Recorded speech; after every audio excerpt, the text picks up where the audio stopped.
प्रदेश विधानसभा के मॉनसून सत्र का आज दूसरा दिन है और विधानसभा में हंगामा मचा हुआ है। खासकर नेता प्रतिपक्ष माता प्रसाद पांडे की ओर से पूछे गए सवालों पर आज किस मुद्दे पर हंगामा हुआ उस पर चर्चा करेंगे। उससे पहले कल के कुछ प्रमुख मुद्दों पर हुए चर्चा और यूपी मुखिया के जवाब की बात करेंगे। खास बात यह है कि वो मुद्दा गोरखपुर से जुड़ा हुआ है। दरअसल मानसून सत्र के पहले ही दिन सीएम योगी और माता प्रसाद पांडे के बीच बहस नजर आई। गोरखपुर में बन रहे विरासत गलियारा परियोजना को लेकर तीखी बहस और हंगामा हुआ। यह मुद्दा समाजवादी पार्टी के नेता प्रतिपक्ष माता प्रसाद पांडे ने उठाया, जिसके बाद जवाब में मुख्यमंत्री योगी आदित्यनाथ ने कड़ा रुख अपनाया। दोनों नेताओं के बीच तीखी नोकझोंक हुई, जिसके कारण सदन की कार्रवाई 15 मिनट के लिए स्थगित करनी पड़ी।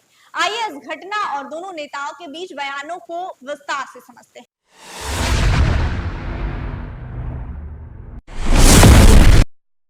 नेता प्रतिपक्ष माता प्रसाद पांडे ने विधानसभा में गोरखपुर के विरासत गलियारा परियोजना के संबंध में गंभीर आरोप लगाए।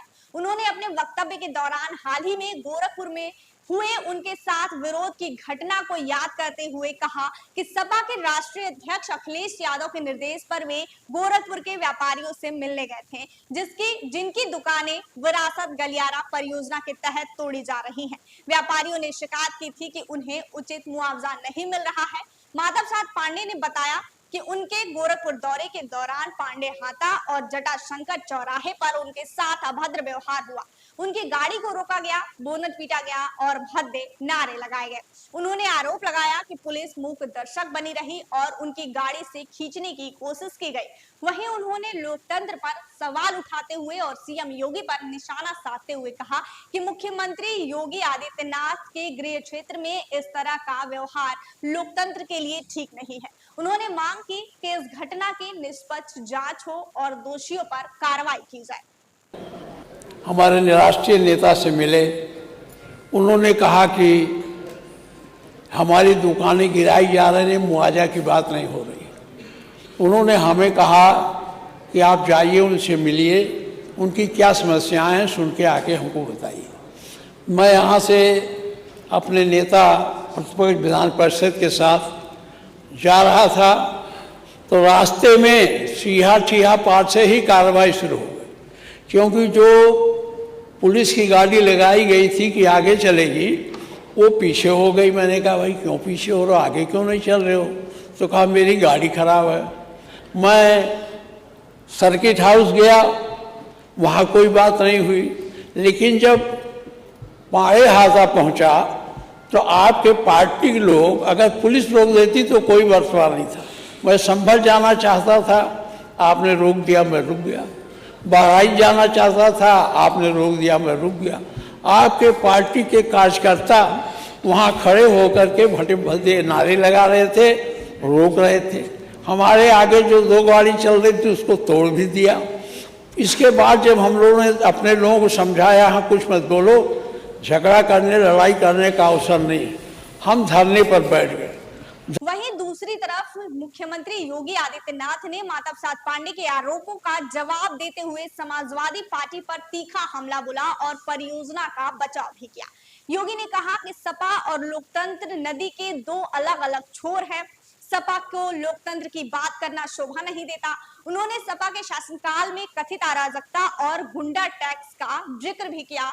वहीं विरासत गलियारा को लेकर योगी आदित्यनाथ ने बताया कि यह परियोजना गोरखपुर के सबसे पुराने बाजार, घंटाघर और गीता प्रेस जैसे ऐतिहासिक स्थानों को जोड़ने के लिए है। इसका उद्देश्य भीड़ भाड़ और अवैध कब्जे को हटाकर सड़क निर्माण और बाजार का पुनरुद्धार करना है।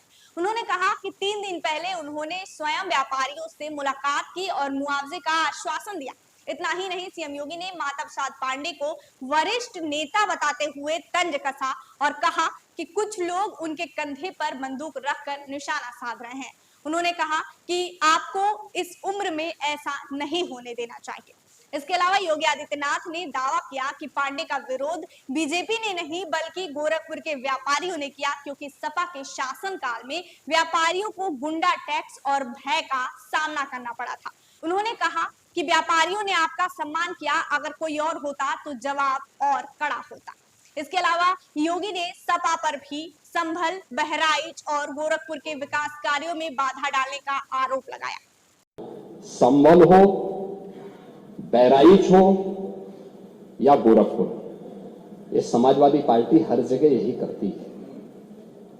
गोरखपुर के विरासत गलियारे के बारे में पांडे जी आप इतने वरिष्ठ हैं, लोग आपको अनावश्यक रूप से मोहरा बना करके आपके कंधे पर बंदूक रख करके, अब आपको कम से कम इस उम्र में इस बात का ध्यान रखना चाहिए कि इस उम्र में सब नहीं होने देना चाहिए, जो आपके कंधे में बंदूक रख करके निशाना साधने का प्रयास कर रहे हैं। आपके 3 दिन पहले मैं स्वयं उस विरासत गलियारे का दौरा किया था, मालूम है ना। मैं एक व्यापारी से बात किया था और बातचीत करके, वो गोरखपुर के सबसे पुरानी मंडी है, आप तो गोरखपुर में पढ़े भी हैं, और सबसे पुराना बाजार है, लेकिन कंजेशन होने के नाते, अवैध कब्जा होने के नाते वहां पर उस कंजेशन को दूर करके आज सड़क बनाई जा रही है।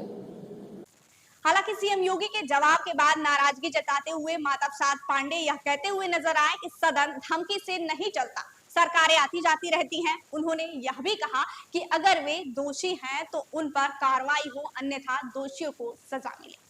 बता दें कि माता प्रसाद पांडे के आरोपों और योगी के जवाब के बाद सपा विधायकों ने सदन में नारेबाजी शुरू कर दी, जिसके बाद विधानसभा अध्यक्ष सतीश महाना को कार्यवाही 15 मिनट के लिए स्थगित करनी पड़ी।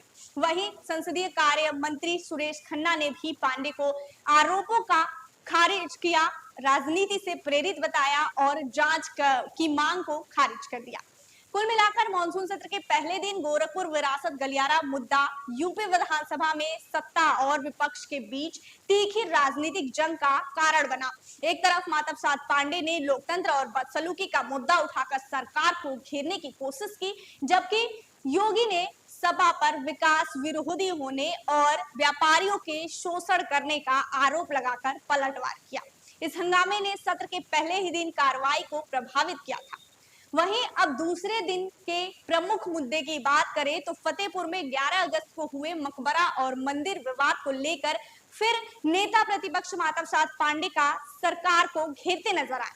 उन्होंने कहा कि सरकार ऐसे दंगे जानबूझकर करवा रही है। एक बहुत गंभीर मामला मैं आपके संज्ञान में, आपके माध्यम से सदन के संज्ञान में लाना चाहता हूं। फतेहपुर में एक मकबरा था, उस मकबरे पर कब्जा करने के लिए 7 दिन पहले से ऐलान किया गया। आपको इस बात की, लेकिन पूरी बात पहले जानकारी देंगे तब वो लेके रखेंगे ना।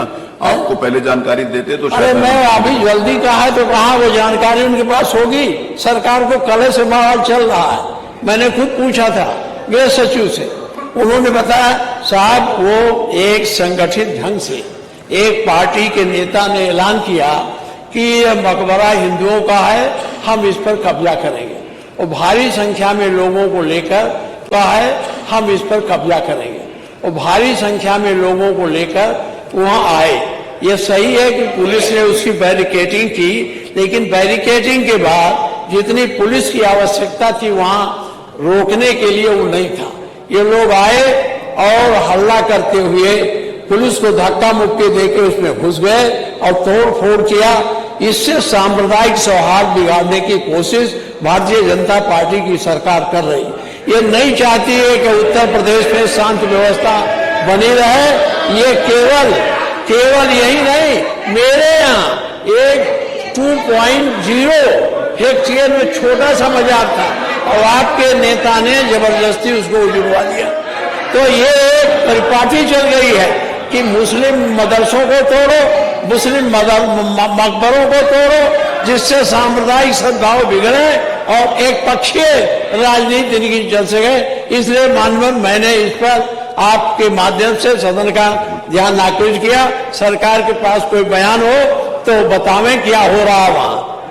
जबकि सुरेश खन्ना ने इस पर जवाब देते हुए उनके इस दावे को खंडित किया और बताया कि पुलिस अपनी कार्रवाई कर रही है, कानून हाथ में लेने वालों को बख्शा नहीं जाएगा।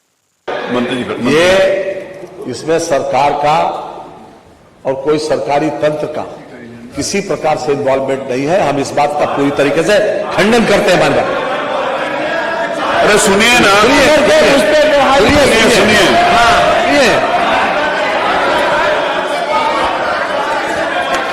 पूरी तरह सुनिए मानवा, ये सुनिए पूरी बात। कोई विषय है तो बात का सुनिए ना।